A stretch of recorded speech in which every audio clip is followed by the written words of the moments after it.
बिस्मिल्लाहिर्रहमानिर्रहीम। अस्सलाम वालेकुम नाज़रीन, आप यूट्यूब और फेसबुक चैनल देख रहे हैं। मैं राना उज़ैर हूँ। नाज़रीन, पाकिस्तानी सियासत से कुछ तहलका खेज़ खबरें निकल कर इस वक्त सामने आ रही हैं कि इमरान खान और इस्टेब्लिशमेंट एक दूसरे के आमने सामने हैं और एक खौफनाक तसादुम की सूरत-ए-हाल ये बढ़ती चली जा रही है। जलती पर तेल फेंका जा रहा है। कभी इमरान खान साहब जो हैं वो डायरेक्ट टारगेट करते हैं आर्मी चीफ का नाम लेकर, फिर दूसरी जानिब से भी कुछ इस तरह की सूरत-ए-हाल है। तो कुछ बड़ी खबरें लेकर जनाब मैं आपकी खदमत में हाजिर हुआ हूँ। सबसे पहली खबर पर जनाब हमने बात करनी है कि army chief general Asim Munir और चीफ जस्टिस काजी फाइज ईसा को एक्सटेंशन देने का फैसला कर लिया गया है।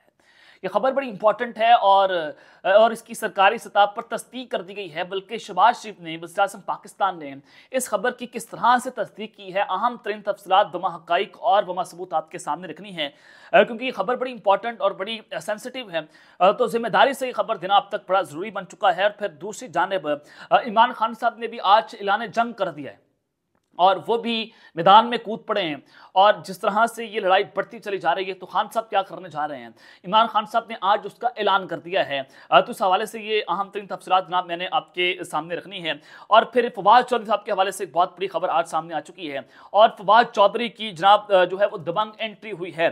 उसने इस वक्त सबको हिला के रख दिया है। वो तमाम तर डिटेल्स हैं, लेकिन अगर आपने चैनल को सब्सक्राइब नहीं किया, चैनल को लाजमी सब्सक्राइब कर ले, बेल आइकन को दबा दें। आने वाली तमाम तर अपडेट्स आपकी खिदमत में भर वक्त पेश होती रहें। नाज़रीन, एक जानिब तो मिडल ईस्ट में यानी कि मशरिक़ वस्ता में इस वक्त जो है वो जंग की सूरत हाल है और वहाँ पर आपने देखा कि इसराइल पर ईरान ने हमला किया और अब इसराइल जो है वो ईरान पर हमला करने की पूरी कोशिश कर रहा है कि इसको रिटेलिएट किया जाए। अमेरिका और तमाम तरह दीगर ममालिक जो हैं वो इस सूरत में इसराइल की मदद करते हुए आपको दिखाई भी दे रहे हैं। सऊदी अरब भी मुबैना तौर पर ये कोशिश कर रहा है, पाकिस्तान पर दबाव भी है कि आप इसराइल को तस्लीम कर लें और हमारा रास्ता साफ हो जाएगा। मोहम्मद बिन सलमान भी इस बात को तस्लीम कर चुके हैं कि इसराइल और ईरान की इस जंग के अंदर वो इसराइल के साथ खड़े हुए हैं। यानी कि अरब ममालिक भी इस वक्त ईरान की सपोर्ट नहीं कर रहे, जो मिडल ईस्ट में सबसे अहम तरीन कंट्रीज जो है तस्वुर होती हैं। तो आज जनाब ईरानी सदर ने खुल्लम खुल्ला धमकी दे दी है और ईरानी सदर इब्राहिम रईसी ने खबरदार किया है कि ईरान की मफादात के खिलाफ मामूली कार्रवाई भी शदीद जामे और दर्दनाक रद्द अमल हम दिया जाएगा। यानी कि ये जो बात कर रहे हैं, क्या ये एटमी जंग के अलार्म तो नहीं बज रहे हैं? यानी कि इसराइल जो है वो बदले की आग में भड़क रहा है और वो ये कह रहा है कि हमारी ताकत को चैलेंज किया गया है। अमेरिका भी यही बात कर रही है कि जनाब हमारी ताकत को चैलेंज कर दिया गया, ईरान जैसे मुल्क ने किया है, तो लिहाजा हम ईरान को तबाह बर्बाद कर देंगे, पत्थरों के दौर में पहुंचा देंगे। जो हमने फ़लस्तीन में किया है वो जनाब हम यहाँ पर करेंगे। तो जनाब ईरान की जानिब से खुल्लम खुल्ला धमकी दे दी गई है और ईरान के जो सदर हैं उन्होंने वाज़ेह किया है कि ईरान का रद्द-ए-अमल अपने दिफा के लिए था। तो ईरान ने ऐसे इसराइली अड्डों को निशाना बनाया जो उसके दमिश्क में ईरानी कॉन्सुलेट पर हमला करने के लिए इस्तेमाल किए गए थे।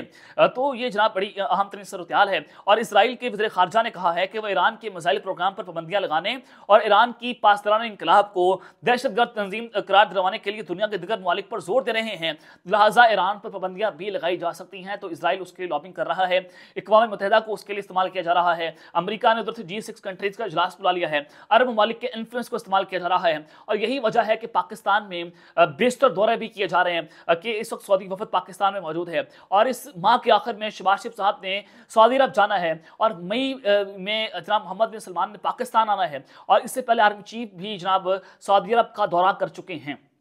तो सऊदी अरब भी धमकियां ये लगा रहा है कि जब हम $25 अरब की सरमायाकारी तब करेंगे जब पाकिस्तान अपने टाइल्स को नॉर्मलाइज कर लेगा। लेकिन इमरान खान साहब इस पर दो ठोक अपना जवाब दे चुके थे और यही वजह थी उनके रजीम चेंज ऑपरेशन करने की और उनके तख्ता उलटने की कि वो इसराइल को तस्लीम नहीं कर रहे थे। अरब ममालिक उन पर दबाव भी डाल रहे थे कि आप इसराइल को तस्लीम कर लें, लेकिन इमरान खान ने ये सब कुछ करने से इनकार कर दिया। उसने जनाब अपना इक़्तिदार छोड़ दिया, उसने अपनी हुकूमत को लात मार दी, उसने इक़्तिदार को लात मार दी, लेकिन उसने ज़मीन का सौदा नहीं किया। उसने जनाब मुसलमानों की गले पर छुरी नहीं जो है वो फेरी और उसने मुसलमानों की पीठ पर छुरा नहीं घोंपा। वो फ़लस्तीन से जाकर खड़े हो गए, वो मुसलमानों के लिए अपनी आवाज़ उठाते रहे हैं। तो ये एक बड़ी जो है वो अहम तरीन सूरत हाल बन गई है कि ईरान और इसराइल के इस कॉन्फ्लिक्ट में पाकिस्तान बड़ा इंपॉर्टेंट हो चुका है और लगातार पाकिस्तान पर दबाव डाले जा रहे हैं। अब चूंकि ईरान हमारा हमसाया बरादर इस्लामी मुल्क भी है और पाकिस्तान के लिए फैसला करना इंतहाई मुश्किल भी है, तो क्या पाकिस्तान इसराइल को तस्लीम कर लेगा? तो इसका जवाब दो ठोक यही है कि हम इसराइल को कभी तस्लीम नहीं करेंगे। अगर हमने 75 सालों से इसराइल को तस्लीम नहीं किया, इस रियासत को तस्लीम नहीं किया, तो डेफिनेटली हमारी पाक फौज हमारे दिफा के लिए मौजूद है और हमारी फौज जो है वो ऐसा नहीं करने देगी।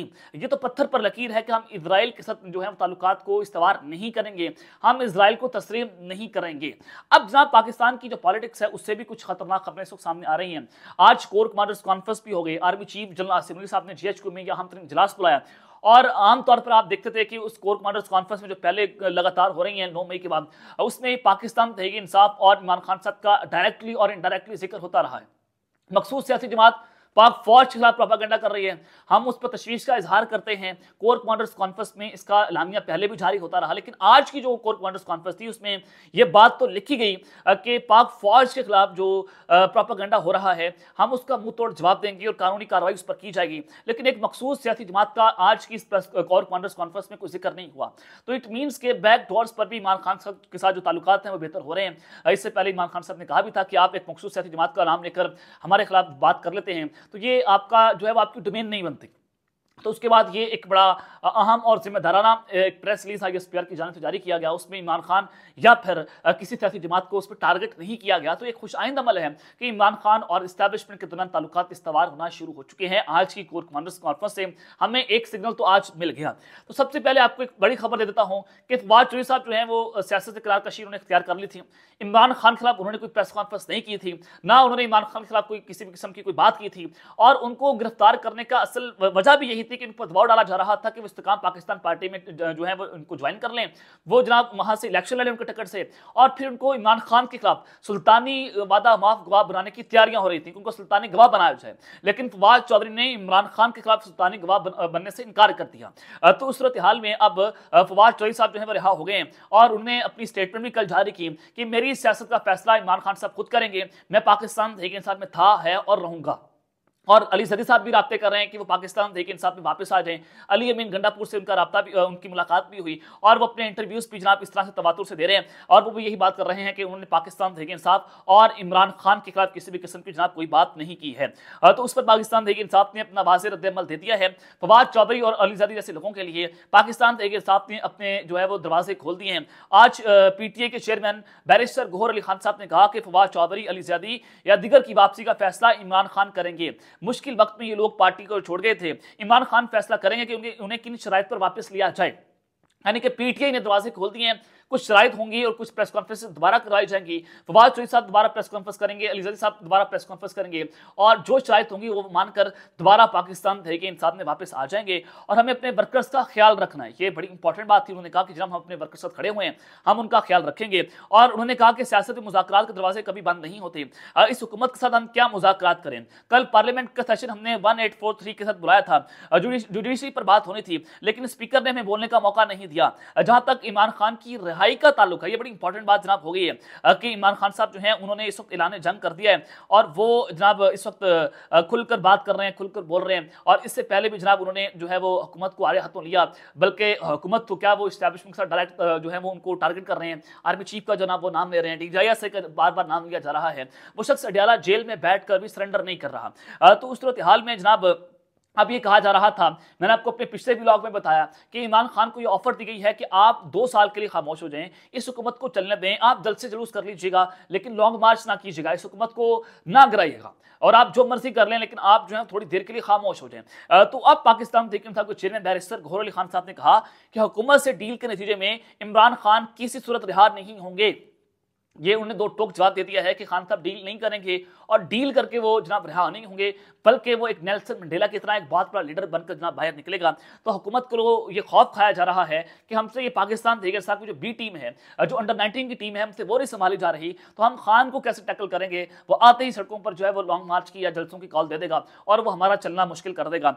तो उन्होंने कहा कि अगर अदलिया केसेस में इंसाफ के तकाजे पूरे करे तो उम्मीद है कि इसी महीने तीनों केसेस खत्म हो जाएंगे और इमरान खान रिहा हो जाएंगे।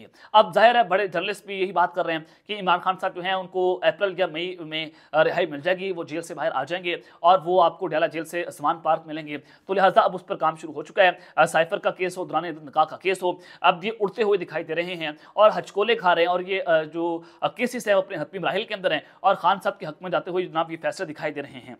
तो ये उन्होंने बड़ी वाज़ेह बात कर दी है और उन्होंने कहा कि इमरान खान को इससे पहले रहा हो जाना चाहिए था। जो केस चल रहा है उसकी अपील में इतना टाइम नहीं लगना चाहिए। तोशाखाना नैब का केस है और नैब के प्रोसिक्यूटर ने खुद तस्लीम किया कि इस केस के फैसले को मुअत्तल कर दिया जाए, यानी कि नैब खुद ये बात कर रहा है कि इस केस को मुअत्तल कर दिया जाए।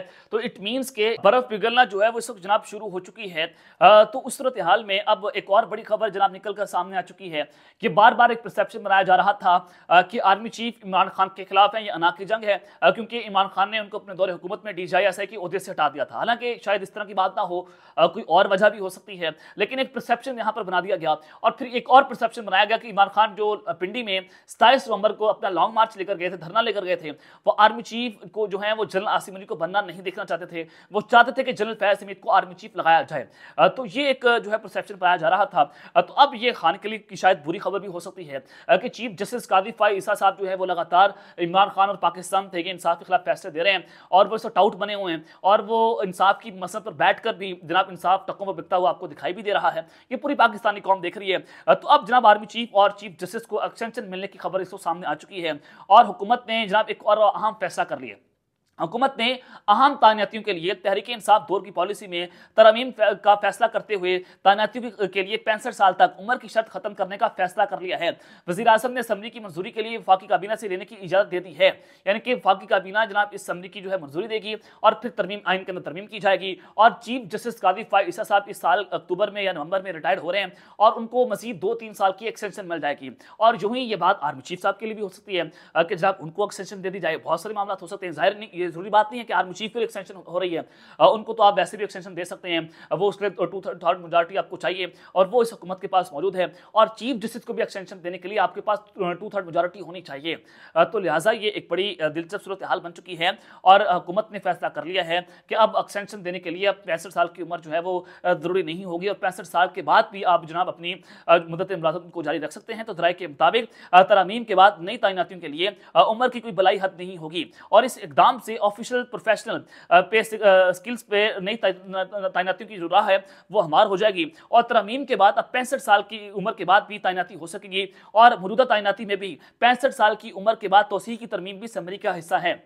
यानी कि अगर कोई मौजूदा शख्स भी 65 साल का हो चुका है, उसकी जनाब मुद्दत मुलाज़मत खत्म हो रही है, तो उसको भी एक्सटेंशन मिल सकती है और उसके पर यह लागू हो जाएगा कि वो अब उसको एक्सटेंशन दी जा सकती है, वो अपनी मुलाज़मत को जारी रख सकता है। तो ये चीफ जस्टिस के लिए ज़रूरी तौर पर ये सारी तरमीम लाई जा रही हैं क्योंकि उनसे वादा था कि आप पाकिस्तान तहरीक इंसाफ को दीवार से लगा दें, आप ये कर दें, आप फलाना कर दें, आप लंदन प्लान के ऊपर जो अमल दरामद कर लें, हम आपको एक्सटेंशन दे देंगे। तो अब ये एक बड़ी खबर है। तो हुकूमती ज़राए ने जनाब इस खबर की जनाब तस्दीक भी कर दी है। तो उस सब के बाद अब मुखालफिन की जानिब से हुकूमती इक़दाम को अहम तरीन इदारों के सरबराहान की मुलाज़मतों की मुद्दत में इजाफे से जोड़ा जा रहा है।